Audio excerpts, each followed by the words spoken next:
Güera licked her lips and thought of only one thing: chapstick. She entered the aisle of medicines and scanned cough medicines, pain relievers, denture cleaners, dental floss, old people stuff that she would never dream of buying. She knew she would never have to worry about those items. She would be dead before she got to that stage of life. She had stolen before, usually from her mother, but sometimes at school, if a backpack was sitting alone against a wall, she would unzip the zipper and pull out sandwiches, or a comb, or a gnawed pencil. But this would be the first time she stole from a store. She picked up the cherry-flavored chapstick and hid it behind her palm, like a cigarette. She walked toward the door, but the guy at the counter said, "Put it back." "¿Qué?" "What?" La Güera said, turning on her heels, a snarl on her lips. "Whatever you got in your hands." La Güera was nervous, but not scared. Her fingernails were biting into her palm. She thought of her girls outside, and she thought of the man in front of her. "White pig," La Güera yelled. "You Mexicans think you can take what you want." "White pig," she repeated, unable to think of another insult. She hurled the chapstick at the man. She swung open the door and ran around the building, not looking back. Her friends were waiting. "El gabacho almost snagged me," La Güera said, out of breath. The 6 girls ran. But the taunt echoed in her head.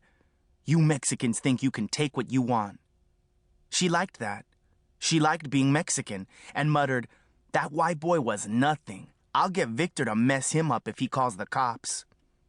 Victor was a vato loco who could hurt someone with just a stare.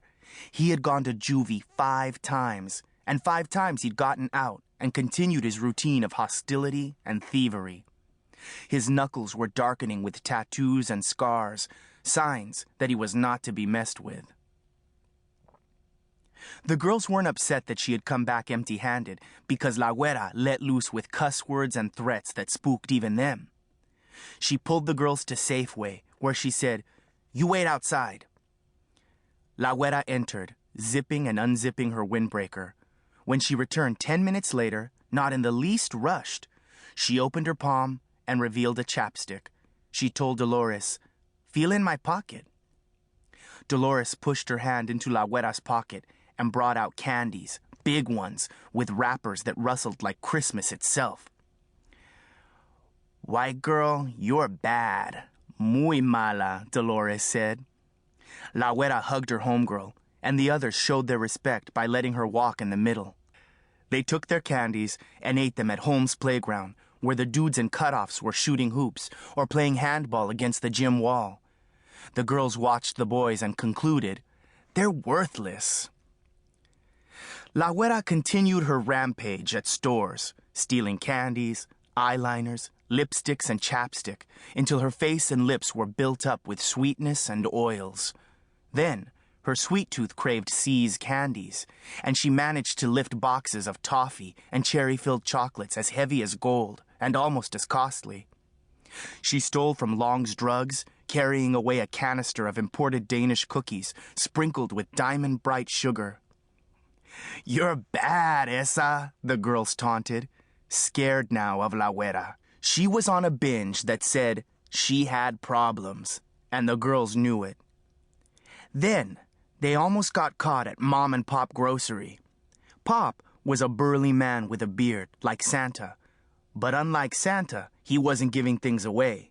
He chased after the girls, his belly slipping like a sack under his t-shirt. After that incident, the girls began to stay away from La Güera, even avoiding her in the hallways at school. "Está loca," they said about her in the girls' bathroom, where they teased their hair and sucked on cigarettes. "Yeah, what's wrong with the chola?" La Terry asked Dolores, who was puffing out her ratted hair with jabbing pokes of a pencil.